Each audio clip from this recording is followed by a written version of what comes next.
Hello and welcome back to State of the Game episode 100. I'm the only person who's willing to do their job at this point in time. We have Tyler Washalek-Decky.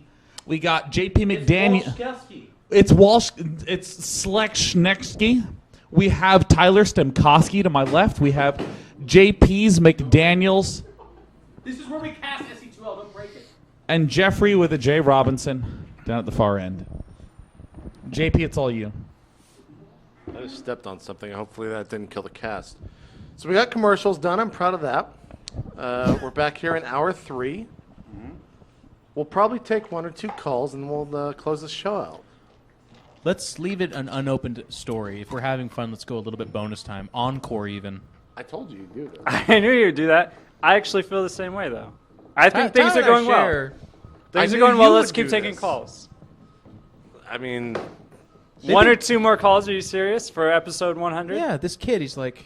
This kid. The last train's at 12:36. I'm older than you, I think. 12:36. How old are you? That's 2 hours from now. You have to ride the BART. Shit, you're older than me. I do have to ride the BART. 6 Tyler days, rides the BART. Hello, caller, and welcome to State of the Game. What is your name and your question? Oh my God, I got in. My name That's is what she said. Ilya. I'm from San That's what you said, Francisco. what she said. I hope you guys are enjoying the city. And I just wanted to say, I recently, walking around San Francisco, walked by E.G.'s The Muslim and did not say hi because I wasn't quite sure who he was. Well, I mean, like, I know who The Muslim is, but I wasn't sure it was really him. And then on Twitter, I find out, yeah, he was around San Francisco. So I guess my question is, how could I get all of you guys, who are all amazing, to wear like a giant poster on your head that says, I am an awesome esports celebrity, you should talk to me? Well, we can do that right now. Conrad, do we have sheets of paper and pens? Sure. He sounds disappointed, but he's going to do it. That's great. No problem. Well, let's get that taken care of. Hold on. This But is wait, you're talking to us right now. Hold on. If we were playing an RPG, We don't need posters. he would be the Canadian who does yes and thank you for whatever he's doing. That's his race, right? Canadian. Hey, I know he is. That's why you're doing it, because you're such a nice person. I just want to say And Sean's playing on that. Also, Canadian's not a race. thank you for calling in. Nationality. Yes. California is actually awesome because since we've moved here, I actually, every single time I leave the house, This is Conrad, everyone. That's I his run ass. into someone that says, yo, NonY, or hey, and it actually, like, I have no delusions that I am some kind of, super celeb, but it makes me feel awesome every time someone does that, and thank you to you guys, but also thank you to the great state of California for having so many esports-minded people. But it's also kind of funny because sometimes I go shopping. I have a Trader Joe's right across the street from my apartment, and I'll go, like, unshowered in a dirty sweatshirt, Yeah. commando-style shorts, no-sock shoe wear. The typical, like, this is what I do when I'm working from home type of an outfit. And then someone will be like, iNcontroL, it's so nice to meet you. They'll come up to me, and I'll be like, in my head, I'm like, oh, my God, they're going to think I'm a homeless person. This is going to be so bad. Homeless person. But it hasn't changed my hygiene efforts. Let's see if that didn't. Tyler, can you hand that to me? I will say the awesomest ever is when I was trying to pay off some of my student loans, which I still have. I called them up, and they're like, yes, let's look up your student loans. Please give us your name, your address, your birthday, your social security number, your all sorts of information. And then he goes, wait, are you day 9? And I'm like, oh, my God, you have all my private financial data. JP, you're not famous anymore. Look I'm at not that. famous anymore, In an just instant. I'm actually curious if famous Sean. Did you practice your handwriting? In short, or is thank that you for your natural? call, sir. You practice that? And next time, say hi That's to the actually Muslim something because I it'll wanna make do. his day. Even if you're I wanna not sure it's him, practice. just Yeah. take a risk. Just say, hey, to Always. Muslim. Always Get say good at hi. writing. Unless they're actually Muslim, then don't take that risk because that could be Calligraphy. offensive. Yeah. Also I love racist. calligraphy Probably so much. racist. Yeah, actually, that's the takeaway point. If Don't you be ever racist. think it is someone who's a StarCraft player, Where's he going with this? please say hi to us. If I am exhausted after an event and you see me and there's big bags under my eyes, you think, no, I probably shouldn't bug day 9. Fucking bug me. I'm like grown enough as a person to be able to say, no, I'm sorry, I'm really tired, but like high five me, or let's do it while I'm walking. Slap or him in something the like butt. Just like yeah. the privacy bubble. Yeah. Go for Look, it. look, Hey, look. grab a handful of that crotch. Just go for a knuckle. Not even a whole handful, because that's you- pretty personal. But if you just put your 2 fingers like this and you just go, Ner, he'll be like, you know what? That's intimate. That's pretty close. brave. Yeah. I like it. Look, I can't afford Give to Sean- leave my house very often. Yeah. But if Little you kiss watch on the my lips. stream, I think they get it. and you turn ad block off and you donate, I'll leave my house. And when you see me out on the street, That's actually a goddamn lie, by the way. Tyler never leaves his house. I'll be like, I tried. because I don't have a car. First couple weeks I moved here, I'm like, yo, Tyler, we're going to a move. And he's like, oh, Did you sorry. do that or did I do that? You did Your that. cord was pulling, and I tried to move, and I just knocked your stuff over. Wait, where's my rag? God damn it. Thank you for your Where's call. the custodian, Alex already hung up. Garfield? Okay, let's take the next one. You want to take the next one? Okay. Yeah, they'll just fall in suit. Like, you don't have to worry about them. They'll, Yeah, yeah. they'll pick it up. They have chemistry. Yeah, chemistry. Idiots. We have chemistry. Dude, Tyler. All right. you know Oh, the he just hung sickest it up. Chemistry. We do. Okay. Let's clean this up. This is so. Welcome to gross. State of the Game. What is your name and your question? Keep going. Oh, he's really Next caller. He's really Eliminate quiet. him. Yeah, Oh, no. is he actually That's talking? what we call No, I think he chemistry, was. Tyler. This is It's all right. going to be a very sticky table. Welcome to State of the Game. What is your name and your question? Hey, I'm just calling to say really thank you to JP, NonY, Day9, and iNcontroL, because you guys really give respect to other games and understand competitive play. My question is, how do you feel about cross promotion and cross league gaming, like the intersection between the idea of games and how you see the competitive game of like fighting, CS, Dota, Counter-Strike, and LOL? What do you see like StarCraft in the scene now? I'll take my answer off the air. Thank you very much. Are you asking how What does cross StarCraft... promotion? I think is what he was Cross asking. promotion. Did you Was say- that the No, main He point? said cross promotion. I heard Between that. games. Between games, yeah. Yeah. I'm actually a big fan of that. I actually have watched quite a few League of Legends tournaments. I think that's And- where he's going with that question. Yeah, I think that's the main, and then Dota 2. I mean, let's be honest. StarCraft 2, Dota 2, and League of Legends are the 3 main. And the fighting game community. I'm going to throw them Well, in there as well. They're still they're ahead of them. in I would there. say, yeah, I'd say Fighting Games 4, though. I'm not going to talk shit about them, but I'm just saying I think that those 3 PC games. I will. Well, I'm just going to avoid I'll it go by second. talking about PC games rather than console games. I'm going to dodge it like that. And I'll just say those are the 3 main games that we think of right now. And I've watched tournaments from all 3, and I've enjoyed tournaments from all 3. I've played League of Legends, so I know what's going on in the League of Legends tournaments. I haven't played much Dota, so I didn't know fuck all that was going on the International 3. But I still had fun watching those games. And I definitely think there could be some cross-promotion, especially if we start developing the idea of a little bit less StarCraft 2 content, as you were saying with the Game of Thrones type idea of there being a little bit break between major competitions. Yeah.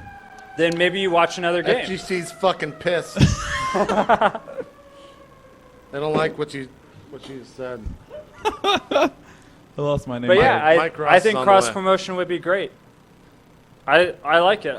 I mean, that's all I can say is that me personally, I've actually watched I've watched personal streams of League of Legends and Dota and StarCraft 2 players, and I've watched tournament streams of all 3 games, I think and I've we all actually enjoyed all of Yeah. them. Yeah. And so I don't see it as so absurd that somebody else could do the Yeah. same, that a lot of people could do the same, and that cross promotion could actually be really beneficial. Yeah, like, Amen. I mean, I think everyone watched this past weekend's Dota 2 finals. Like, that was probably a historic moment in esports in general. It was stunning. incredible. You know? Safe statement. Probably a historic Yeah, moment in that's esports. the safest Yeah. statement ever. Everyone watched EVO 2013. It was fucking Oh awesome. God, I watched the NBC3 finals so hard. Yeah, it was awesome. Yeah, you know, I will Everyone's got say, to watch League as well. like, I- Brood gotta War was one of the most enduring games. If you loved it, then you got a game for a decade. Because the pro scene didn't really emerge in full strength until maybe around 2000, maybe late 1999. So, I mean, for me, right now, all these pro games are fleeting. Like, they have their rise, they have their fall. The thing that really, truly connects us is the fact that we're gamers. We're talking about XCOM beforehand. That's a single-player game. I think it has multiplayer, but I don't know about it. We connect on the fact that it's a single-player game. I was at the International 2. I was in one of the front rows watching. It was awesome. I was cheering for Navi. Darn, they didn't win, but it was still a hell of a lot of fun to cheer. When I got the opportunity to, I watched the International, LCS. A lot of times at home, I don't know League of Legends very well at all. I've played like 5 games of League of Legends. That's not true. Maybe 15 games of League of Legends. Not a lot. I watch LCS every now and again. The production is amazing. It's fucking, yeah, like, I see the admire chat the right now, production. like, fucking watch League of Legends. What they're doing is the best. It's great. The is the commentators are best. fantastic. The production It's is great. incredible. Evo, I watch it. Wednesday night fights by Level Up Gaming, I watch, and I love watching Street Fighter 4. In fact, Marvel vs. Capcom 2 is probably my second favorite game to watch of all time. Like, I love MVC2. That's why a lot of my aliases are Strider Doom, Cable Capcom, Spiral Sentinel. I love MVC2. The fact that we love competitive gaming and the fact that we love games is really the core underlying thing. And there's nothing wrong with saying that. It's if you watch movies and you like made-up controversy, it's fun to be like us versus them, but it's false. It's not even true. I mean, all of us love all the games at the end of the day. I was thrilled to see Evo get 130K concurrence. I was thrilled to see that Melee did well. I'm thrilled that the International got over 1 million concurrent views, not including television. I'm going to be thrilled when LCS releases their numbers at the end of the year. I'm thrilled to see WCS during a time when, I mean, in 2012 and 2013, we had no weekday tournaments, really, at all. There was literally 0 views for weekday tournaments, and now we're having 20, 30, 40, 50K sometimes for weekly tournaments. It's fucking awesome! Fuck yeah, right? Like, I honestly... Can I complain about the complainers for a second here? Yeah. And say, how big was the controversy when WCS overlapped with TI3? That was the biggest fucking controversy. Oh, yeah, of course. And let me just say, it's It not so definitely was. simple. It's not so simple to reschedule an event like WCS. It's First of all. impossible. Second of all, the only thing that overlapped was WCS NA. EU and KR did not overlap. So it was only WCS NA that overlapped with TI3. And WCS NA still got 50K viewers. It still got good viewers. I or actually 40, said that. 40K plus. I was 40K surprised plus. by how many viewers they got. They were at 40K for the better part of Sunday and the end of Saturday. And that's pretty good for Like- WCS NA. There are criticisms like, sure, that is kind of It's not it's ideal. a dumb thing to do, or it's not ideal. Finals, they were on. It's not ideal, exactly. Yeah. But it still what's worked. ideal about the community stinking up a whole big shit over the fan- fucking look, double If we say booking? community more, Sir Scoots is going to be pissed. It's fan base. It's fan base. Oh, it's fan. Is that what Sir Don't get me Scoots? started, though. I have such an prefers- issue with people that take issue with the word community. Yeah, it's kinda oh weird. my god. It's Anyways, like graphic novel versus comic they're, book. They're the older folk of the community. Let's. which I don't means give a it's shit gone about one community. now. No, Here's just what kidding. I'm talking about: the people who Just post one. on Reddit, the people who post on Team Liquid, and the people who tweet. Those are the people I'm talking about. If we don't want to use the word like community, those are specifically the people that I'm talking about. Is the people that post those 3 sites: Reddit, Team Liquid, and Twitter. And a lot of shit was brought up about the overlapping. And it's like, why don't you just, if you want to watch TI3 and not watch any WCSNA, do that. And your 1 viewer count for TI3 and your 1 less viewer count for WCSNA. And the viewer counts will come in.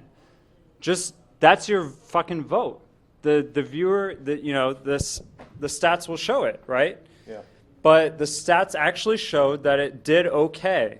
It did And it's not great. even, Yeah. it did great. And it's not even, it doesn't even matter that much if it did poorly, right? It's not like, oh shit, StarCraft's in trouble because we double book with Dota's biggest tournament of the year With, and like, we the got poor Super Bowl numbers. of esports. Yeah, the fucking biggest event that esports is going to have in the year, WCS NA, the weakest region of the 3, got poor numbers. Oh no. And then it actually didn't get poor great numbers. You know, you got to remember that, like, This is what I'm saying though, is that the pessimism and the complaining itself is the problem.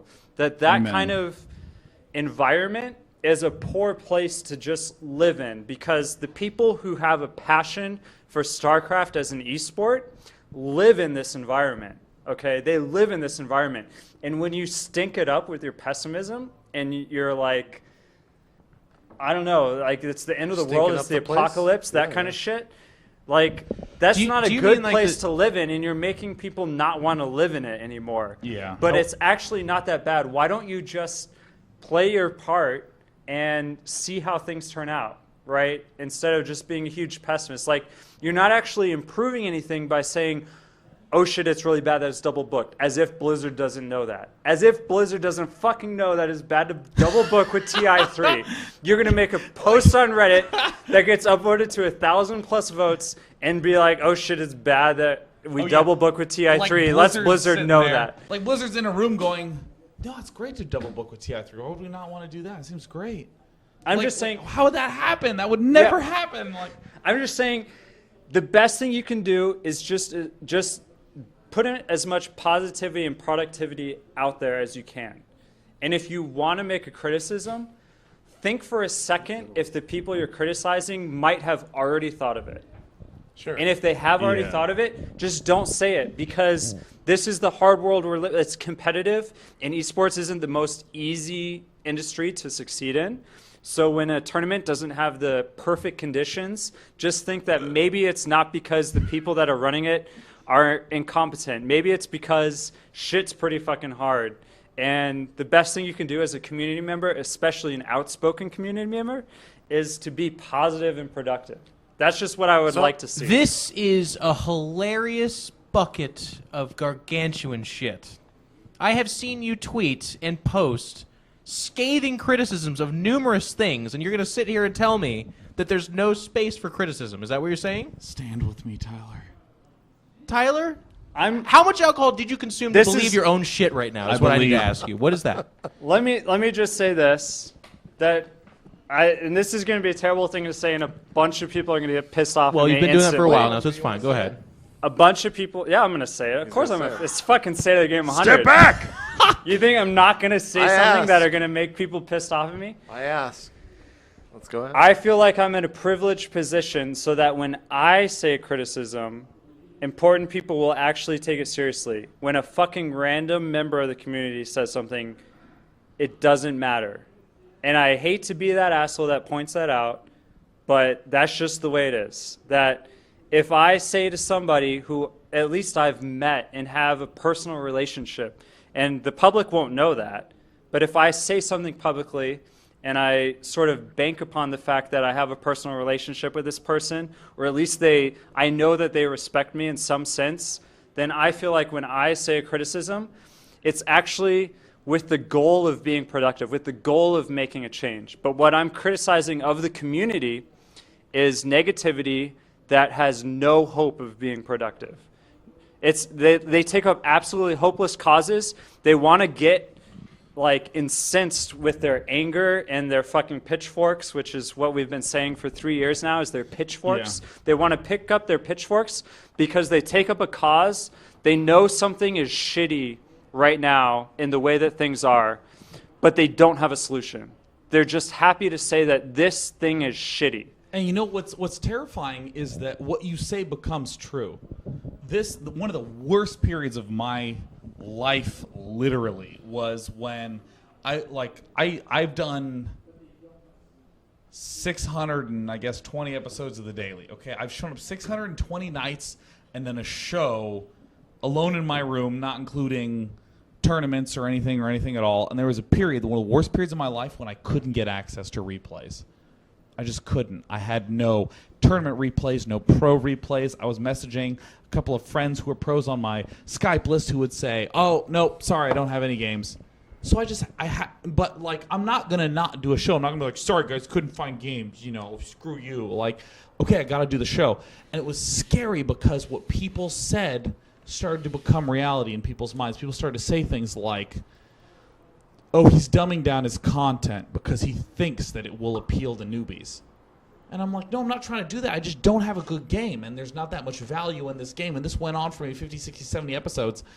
And that sort of repetition has been haunting for me personally. And then I think about something even like way huger than me personally, like the space when people say all these negative things and they repeat it and they get together with each other and, like Tyler says, this unproductive negative criticism that's just there for the sake of the endorphin rush of feeling good, the endorphin rush of taking a shot at something, an incredible thing like the WCS, which is a miracle of pulling together all the different members, or excuse me, all the different tournament organizers of the community and trying to align them and to have one tournament schedule. We haven't even seen what BlizzCon is going to be this year, and as far as I'm concerned, it's looking like it's going to be fucking incredible, but have all this negativity piled up, repeated over time. It's so scary that it could become true, and people could go, oh yeah, well the BlizzCon finals coming out, well, WCS really failed anyways because NA players didn't get a good shot. It's going to be excellent, and it's terrifying to me, the idea that people aren't aware of what power they have with that repetition, that if you choose to be negative and throw that out there, then it begins to breed this pool of negativity. But if you decide to say, hey, you know what, I'm excited about this term, I'm excited about this player, here's what I like about it, here's what I don't like about it, let me send that along a reasonable avenue and be constructive about it, but here's what I love so much, then all of a sudden that is what gets bred in the community and that's what gets propagated forward. And that is what I love so much about what you were saying, Tyler, is that useless just be negative because yeah, and that's like the whole thought process that goes on, is that it feels nice. So that's my long rant, and honestly, the more cheeriness and pleasantness that happens, the more cheeriness that will be bred in the community. I would just add that with the clarification of what Tyler said, I don't disagree. Like, Yeah, I think that everyone's on point. there's definitely, like, I read a lot of comments and this, it's not even fun. It's not even fair to apply this to a specific example because it's really everywhere where people are like, oh, they did that thing wrong. Well, fuck them. I'm moving on to League of Legends then. And it's like so definitive and powerful. And they type that and they put it in the SC2 Reddit, and it's like I want them to know how pissed off and just done with it I am. Right. And it's kind of like, well, no, you're not. You're probably still with StarCraft 2. The next great tournament you're probably going to watch. Yeah. But you want to come off as super extreme and angry. Everyone that says they're not going to watch the WCS finals, like, really? Watched it. They still You're going to fucking watch the WCS You're finals. gonna. Like, When Polt goes up against J-Dong, you're gonna fucking watch. you don't want to be that asshole that can't negatively criticize what happened at the WCS finals. That's why you're going to watch it, which is a shitty thing. We spent good time on it, but to be honest, like, we could spend a day on Oh, we this could spend or forever 2 on it. weeks. In general, Yeah. I agree. Try and be knee-jerk constructive critical and a little bit more positive, because that's actually going to do better than what I think Tyler was speaking to, which is the guys that are like, they double book? Well, fuck Blizzard. I'm never buying another game from Blizzard again. You know, to make And it yes, you are. to make it concrete, if you ever begin a sentence with "Why didn't they blank?" you're being a useless fucking asshole. What you should say is, "I would love to see more blank." Thank you. And there you go. Thank That is how you. you structure your sentences. Thank you. I mean, that's how you, like, I'm so tired of, well, why didn't it try to schedule on another weekend? And honestly, it feels good to say that because you get the rush of endorphins. You puff your chest out and you get to go to your friends and say, yeah, because I looked at the dates and why didn't they do that? But what you say is, Blizzard, I would love to have fewer conflicts. And Blizzard will say, well, we got kind of pinned because Gamescom was going on, but this is something we absolutely want to avoid in the future because, you know, like Tyler and I were saying earlier, what committee of gamers at Blizzard gets together and goes, well, yeah, let's just override TI3. Yeah.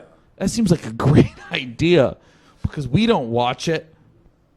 No, they're gamers like you and me and like everyone else on this wonderful State of the Game 100 panel. Like, you know, it resonates with all of us. Exactly. All right. Boom. Did you mute your mic for that? I did, but I can unmute it.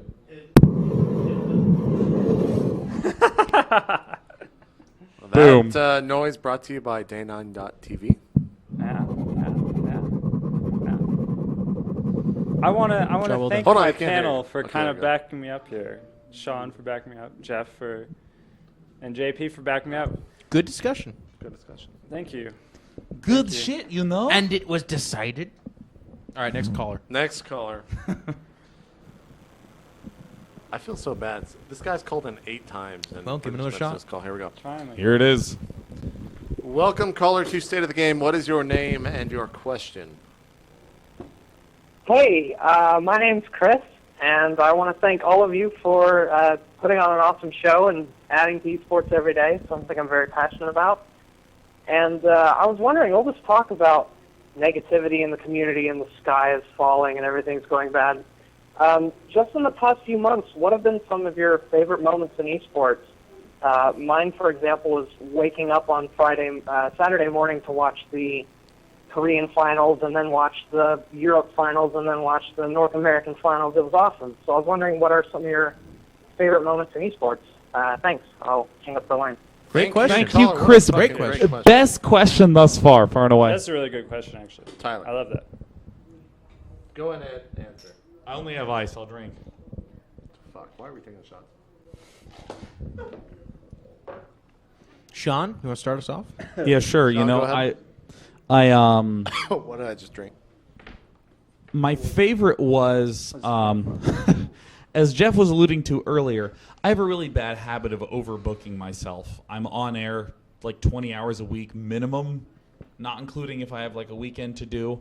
And like during the day, I plan stuff and I have like a lot of work to do. And so I'm very good at getting in the zone and focusing on my task at hand, like getting this done and going to there and getting this done, going to there. And okay, Monday, I got to prepare Fun Day Monday and I have to do that. And then the next day I have to get up, I go to Rancho Cucamonga for NASL because they're putting on WCS and come back and go on and so on and so forth. And I got to make sure I don't overwork myself on Friday. I got to keep some energy conserved because I got the weekend going on.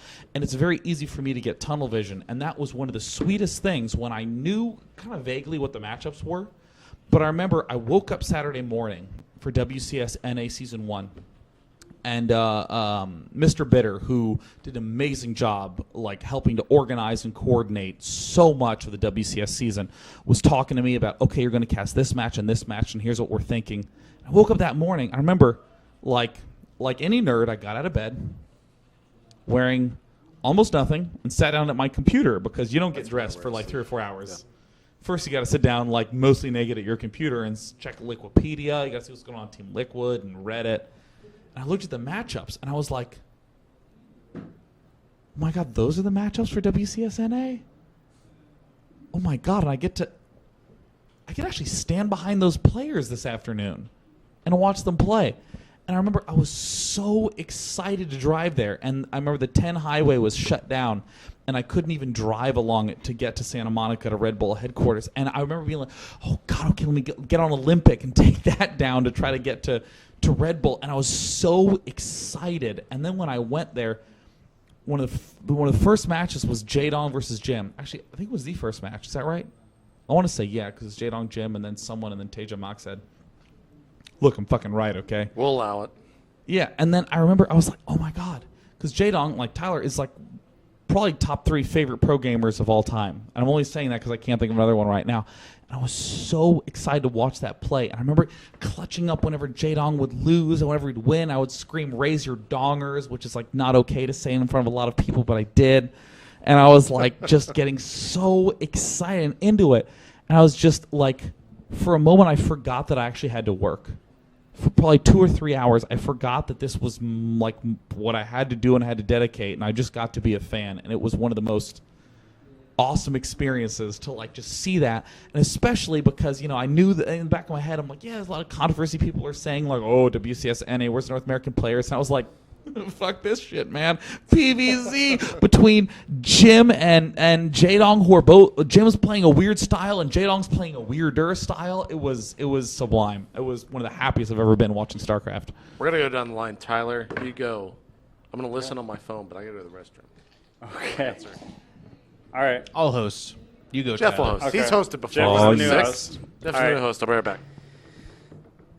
I will say probably, and I got to go along with Sean, is more of a personal experience of my involvement in esports rather than as purely a viewer in esports. But personally, in my experience in esports, feeling like I became a member of Eastro in StarCraft Brood War, which was a Kespa team that has since shut down when Kespa thinned out a little bit. That was pretty amazing because for the first month or so I was at Eastro, I was the new guy, and, you know, not even considering the fact that I was not Korean any new player on a team like that is going to be, there's a hierarchy there. And so you're kind of like practice partner. And the thing about those teams is that there was a lot of players that would come in and leave within 3 months because they just couldn't cut it, right? It was a privilege to get to move into the house. And if you were a valuable practice partner, you could stay.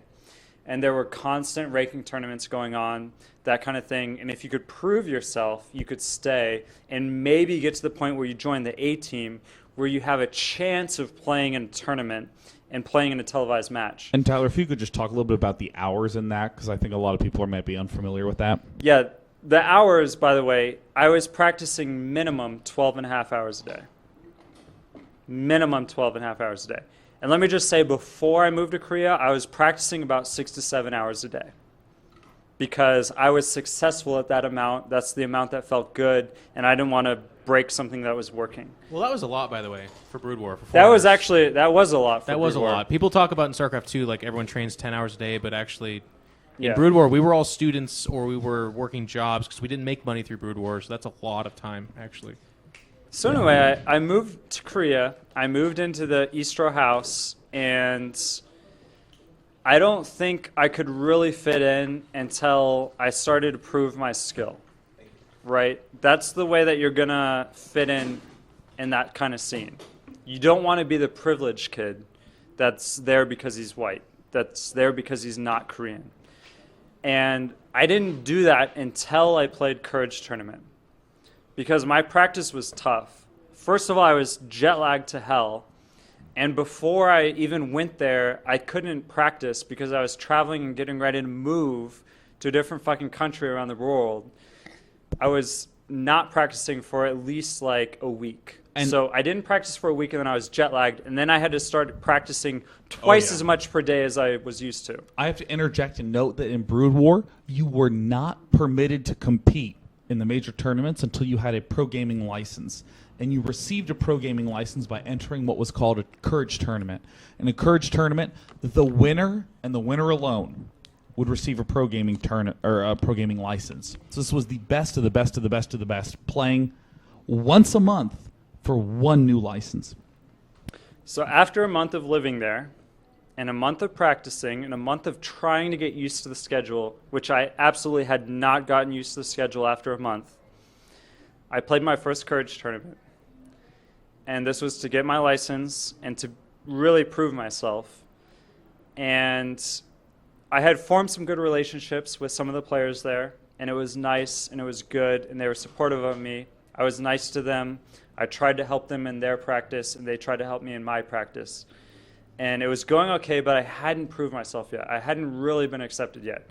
And I played my first Courage Tournament, and it's just a best of 3 all the way through like a huge bracket. It was either like 256 or 128 or something like that. Yeah. A huge bracket, and every match was best of 3, and it's just single elimination. If you lose a match, you're gone. You're done.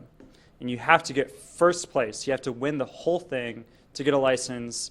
There's no consolation prize. Either you win it or you get nothing. And I had a lot of 2-1s. I had a lot of situations where I was 1-1 and I was going into a deciding game, and it was stressful. Let me say that. It was stressful. The thing about it was the skill level, obviously compared to the pro gamers, it was lower because these were unlicensed players. I can't deny that. But these were fanatical players. These were players that were also playing 12 hours a day. Who had been playing for years. Yeah, they'd been playing for years. They'd been playing 12 hours a day, or they were trying to make it, right? And they did the cheesiest builds. Like, the cheesiest builds. Honestly, I don't even think cheese in StarCraft 2 compares to cheese in Brood War. I don't know what Jeff and Sean think of that, but I think there were absolutely... I wholeheartedly agree. There were more hardcore cheeses in Brood War than there are in StarCraft 2. And you had to, my advice that I got from the A-teamers on Eastro, from the successful pro gamers on Eastro, was be able to beat every cheese that's thrown at you. And maybe... Dude, the cheese in Brood War was insane. There were maps where, you know how there's destructible rocks that block off chokes? Well, they had minerals in StarCraft 1 because you could mine minerals with 2 workers and then send one to move, and it would glitch and bounce to the other side so you could have early expand. So players would glitch 2 workers across mineral walls to the outside of your base and build barracks outside the front and then build a geyser, so that way they would mine the minerals and then mine the geyser and then mine the minerals and mine the geyser and never return back home, but just keep switching resources to mine away the minerals. So they'd flood in with 15 Marines when you didn't even think that was humanly possible because you scouted your whole base. The cheeses were insane in Brood War. And it was the fucking cheesiest. And like I actually literally, it wasn't like I just had solid builds that destroyed the cheeses. I had cheeses that very, very, very nearly killed me. And I would just hold on by the skin of my teeth. And I would just barely defend and win 2-1. And I went through the bracket like that. And I got to the end of the bracket, and I was playing in the finals, and it was 1-1, and we were in game 3. And this will make me want to be in esports forever, is being in that situation where you're in the finals, it's 1-1, you're in the deciding game, and that moment is there for you to take, right? And it was a situation, the guy didn't cheese me. It was TVP, it was on Coliseum. This is for the Brood War fanatics that know what I'm talking about. And the popular build at the time in TVP was to just take 3 bases ASAP. Flash style. Yeah, this was what Flash did, the best pro gamer that ever lived. Flash innovated this style. This is what my opponent did to me. And Coliseum was a great map to do it on. You could actually take 4 bases extremely easily on Coliseum. And my response to that was to actually take 5 bases and 6 bases and to make arbiters and go to extreme late game and outplay my opponent. Yeah, arbiters. Except this was fucking serious. Yeah, to note, like, I want you to imagine an impenetrable Terran in Brood War getting to 4 bases at 9 or so minutes. 4 bases solid with max upgrades coming fast. And you know that at 13 minutes you're going to be hit with the unstoppable army. This happened quick. You had to macro extremely perfectly. Like, honestly, to play, like, as I said, most of the players in this tournament were not pro gamer level. By the time you reach the finals, yes, you're fucking playing against pro gamer level. You're playing against the up-and-coming guy that's going to be the next top pro gamer. This is the guy I was playing against game 3, and when it came to the big battle, I was too exhausted. I was too tired. I didn't play my best. That was the best fucking moment in pro gaming esports history for me, was when I failed. Because honestly, that was the moment where I'm like, this shit's real. Like, this shit matters. Because a lot of people look at like playing games and saying this shit doesn't matter. I'm going to be honest, a lot of shit in life doesn't matter. You can fucking survive in life, eat food, breathe air, and live to the next day. That's all that surviving means. It doesn't mean having a nice desk job or whatever, getting by. We do a lot of shit for fun in this first world society, all right? That's what I'm saying. And what matters to you is your passion. And this moment defined my passion for me. I lost that game. I didn't get my pro gamer license, but when I went home, the whole team respected me. Nobody expected me to come that close. Everybody knew exactly what happened that day. That I got exactly to the very edge of winning that tournament and earning my pro gaming license, and I didn't quite have the stamina. That if I played my best at that moment, I would have earned it, and it would have been my moment of triumph, but I wasn't quite there after just a month. And the whole fucking team respected me from that point on. And like A-teamers were asking me if I wanted to do practice, like play custom games with them all day. That was the state that I reached just for that effort, even though I lost. And that's what esports is to me. It's putting in an effort and getting respect from people who understand that effort. It doesn't matter the result, but the effort matters. And that's what esports is to me. So every time I see someone put in a fantastic effort, and even if they fall a little bit short, I have maximum respect for it. So there it is. There it is. Jesus, I feel emotional after that I feel one. pretty emotional, yeah. It's a good story. God, I'm going to tell another Tyler story that's going to take 1/37th of that amount of time, and it's going to be better. Sorry, I had to Tyler that. That's No, cool. that- That's that- cool. story. that was I had to Tyler. Tyler that That's story. That's what you're here for. It's good. Tyler once played in the TSL. He was a Protoss player. Idra at the time was a Terran player. They faced each other. This was a big matchup because the two of them Oh were my undisputed, God. the two top foreigners in the scene. It was an amazing matchup. Tyler just came back from Korea. He's a really good Protoss player. Idra at the time was steamrolling everybody. If you can imagine Greg now, same Greg, only absolutely the best foreigner. Absolutely amazing. TSL was our only other tournament other than WCG where there's actually money on the line. /Nini. So Tyler and Greg hit each other, and this is a big, big matchup. Both of them are absolutely sociopathic in emotions. They don't really have it. They're really good at Brood War, though, and this is a clash of the Titans. Round of 8. Round of 8. Best Tyler 5. scouts with his probe, much like StarCraft 2 Protoss players do at this time. When they were tied 1-1. Tied 1-1. Greg is going for CC first, which is what every single Terran player ever did. Tyler starts attacking the constructing SCV of said CC. Greg goes to cancel the SCV to pull it off the CC so it doesn't die. Instead, he cancels the command center. And ladies and gentlemen, I'm telling you the story of the original.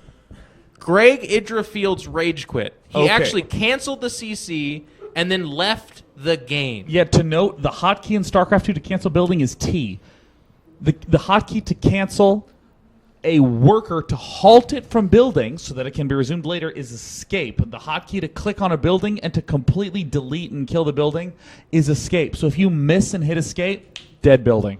Dead building. Greg leaves the game. This is the first moment where the internet actually had a hush fall over it because on that day, a probe won a gigantic, super important match. And from that, the rest is history. Ty would 2 go on minutes to and win 30 the tournament. seconds. Yeah. Greg would go on to do amazing things as a foreign Terran player. He was towards the end of Brood War when it was competitive for us foreigners. He was the best.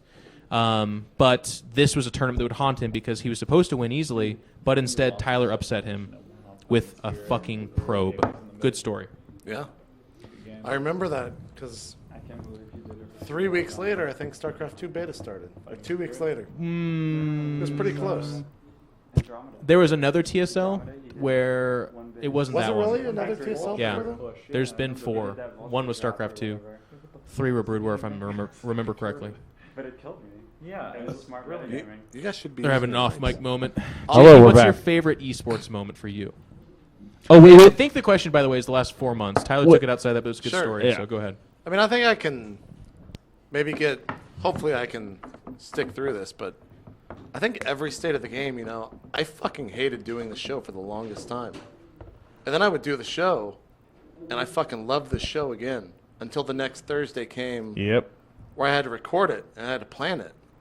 And I had to contact all of you assholes in the StarCraft 2 community and try to figure out who was going to be on the show. And then I would once again record it, and I just hear these amazing stories and these amazing comments. And I think that is, for 100 episodes, why I kept coming back.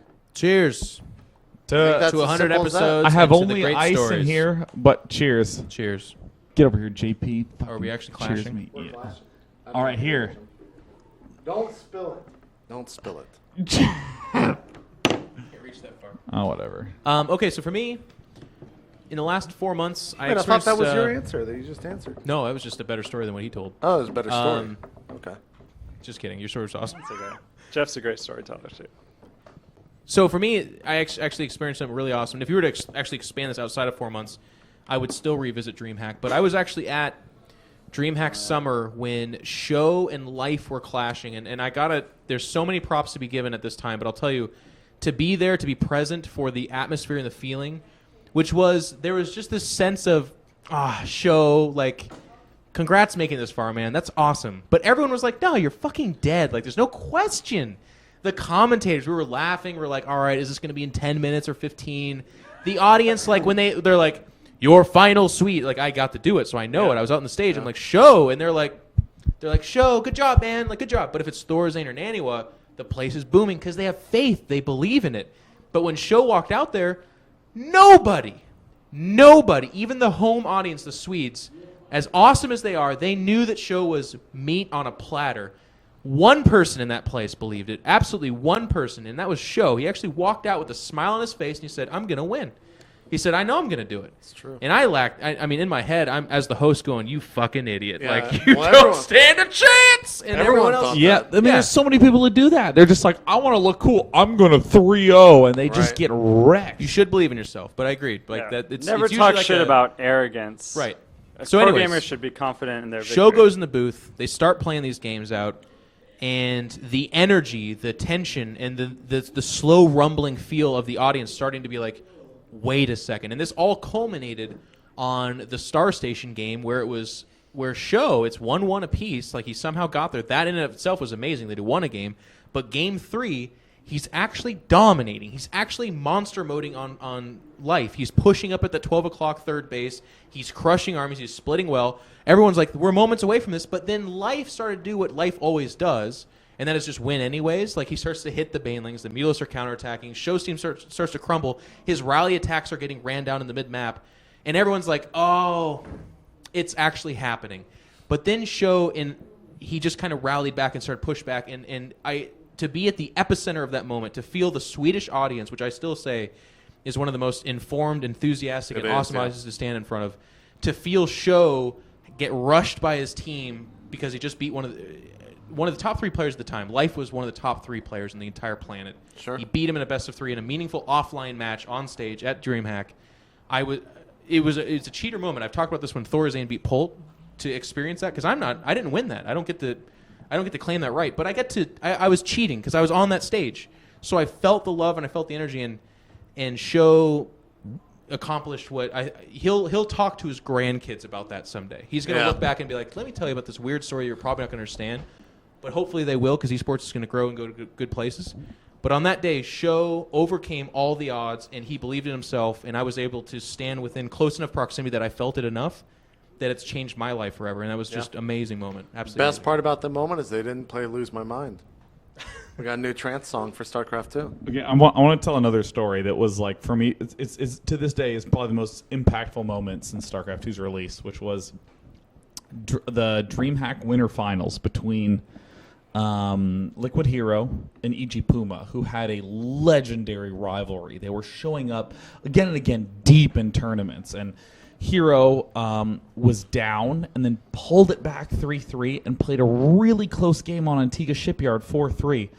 And I'm sure as Jeff knows, at DreamHack Winter, DreamHack Summer, it's a lot of fucking games to cast. So in fact, this casting schedule is 9 a.m.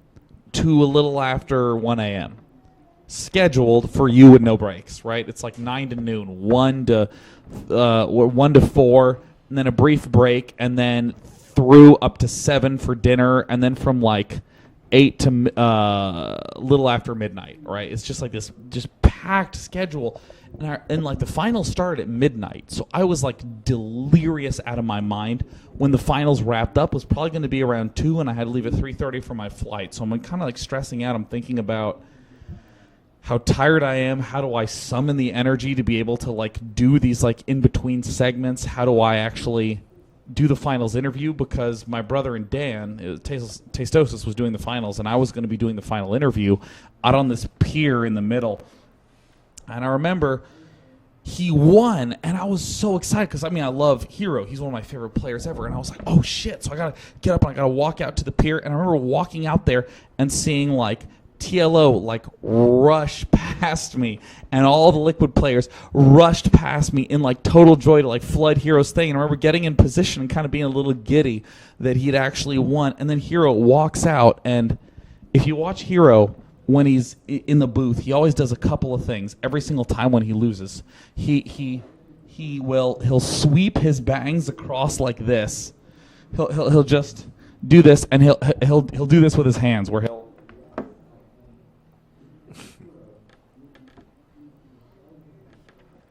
and you can see just the frustration and the emotion in those losses and how much tension he's feeling and how much adrenaline he's feeling.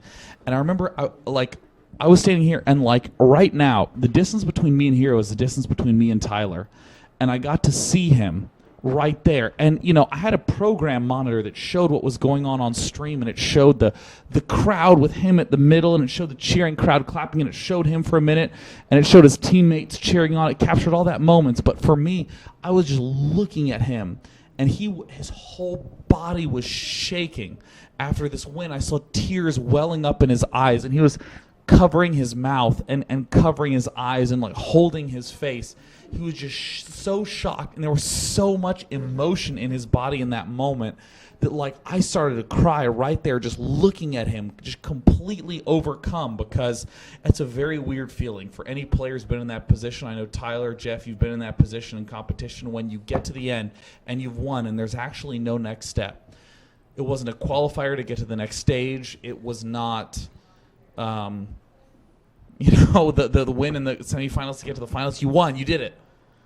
And you don't even know what to do with all that stress and tension through the tournament, and you just can't even believe it. And that was just so strong for me to see a player who cared so much and dedicated himself so much that he actually won and could hardly even handle it. It was amazing.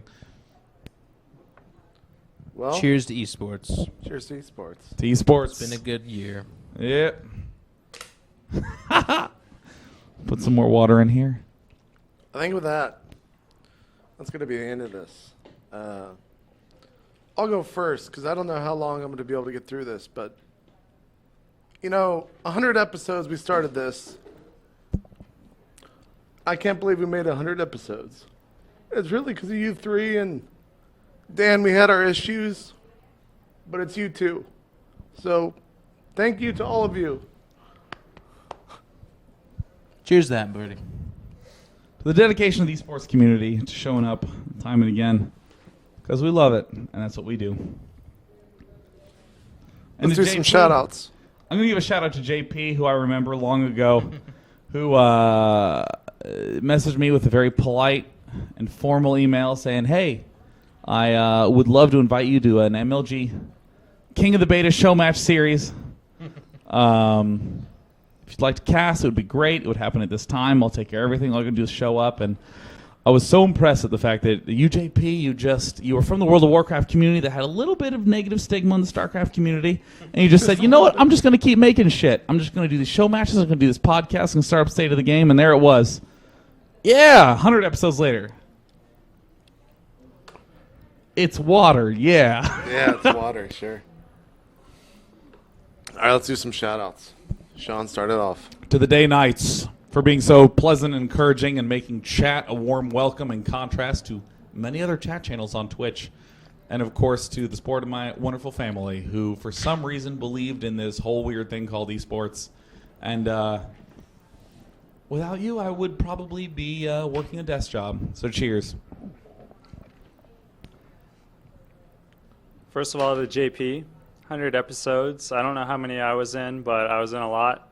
And it was a privilege. It was honestly a privilege. It's no secret I haven't gotten the results in StarCraft 2 that I got in Brood War. And a lot of reason anybody pays any attention to me at all is sitting right there. And I appreciate that a ton. And he's kept the dream alive for me.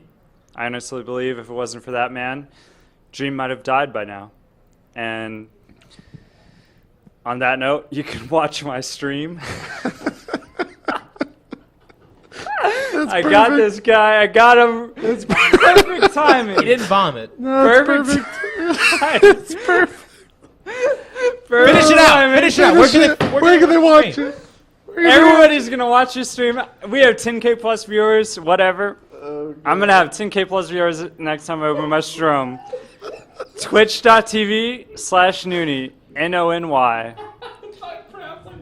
NonY. Just for this man's benefit. That's the only thing I ever promote is my stream. I'm gonna take a second here to just say a lot of times I've promoted my stream, and a lot of times you guys have faithfully tuned in, and I've had a shitty attitude. I'm gonna own up to that right now, just to break the jovial mood for a second. I've had a shitty attitude on my stream because I hate losing. That actually does not exist anymore. Anybody who's watched my stream recently can solemnly swear that my stream is actually badass right now. And you're not going to encounter any shitty attitude when I lose a game. You're actually going to encounter the best attitude of, I want to learn from this game and win the next game. And that's aside from my triumph on earning the respect of my Eastro teammates, that's actually probably the next best thing that's happened to me in esports, is to regain that attitude of, I lost a game. That's fucking awesome. I can learn something and win the next game. And if you tune in my stream, you'll see that. And that's the only thing I'm doing right now. That's everything I'm focusing on, is making my stream as best as possible. So if you're browsing Team Liquid and you see that I'm live, please tune in and check it out. That's all I can ask from you guys. Thank you. And thank you to JP. Jeff? Okay, so as is standard, Tyler has great ideas, and I like to think that I thought of it at the same time, but he got the punch this time. I also want to give a precursor. I'm going to try to not look at JP because I actually have... I cry my eyes out at really good commercials and shit. I'm actually an extremely emotional person, so I want to thank you so much for this platform. I know that it's funny because in the past, you know, we've had our differences, and I've been on the show and been off the show. I feel, unfortunately, like the Snooki of Say the Game or some shit. Like, Snooki? I don't know. That's what came to mind. But like, all right, I'll take it. I'll take it. But at the end of the day, I can't help but to say, like, thank you so much for, because if anything, as Tyler said, our dream is kept alive by various different things, and certainly for Tyler and I, it hasn't been results. But for me, it's been, I crave a platform. I crave the ability to speak to people that care and value what I have to say. And Say the Game for me has been that platform a lot of the times, and that has been your creation. That's been your maintenance. It's been your hard work. And thank you. And even beyond JP, I feel like I'm entitled to do this. Cheers to the spirit of Stay the Game, which I feel like has almost gone beyond JP and into this like world of like, cheers. Cheers. There's so many people that come to me and just say like, this has been what I tune into to hear the pulse of StarCraft. This is where I've gone to hear the opinion and the feel.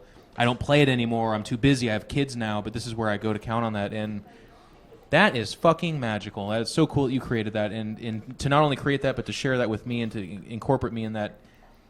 Thank you so much. So to do this live, to do episode 100 here in San Francisco, where there's kind of this hopeful future for all of esports, for all of us, we're kind of growing our careers. But as we look back on State of the Game and recognize that this has been a very important part of our careers, JP, thank you for giving that to us. Thank you to State of the Game, and thank you to everyone that has made this successful. There's 10,000 of you watching now, but in the past there's been countless others that have made this a show worth doing. So thank you as well. Did you just pour another shot, Tyler? Yeah, it's waiting for you, man. Jesus. Well, JP. I guess I got to close this out. I don't really know what to say. You know, I talked with Jeff. I think I talked with all of you. This was supposed to be the final episode of the show.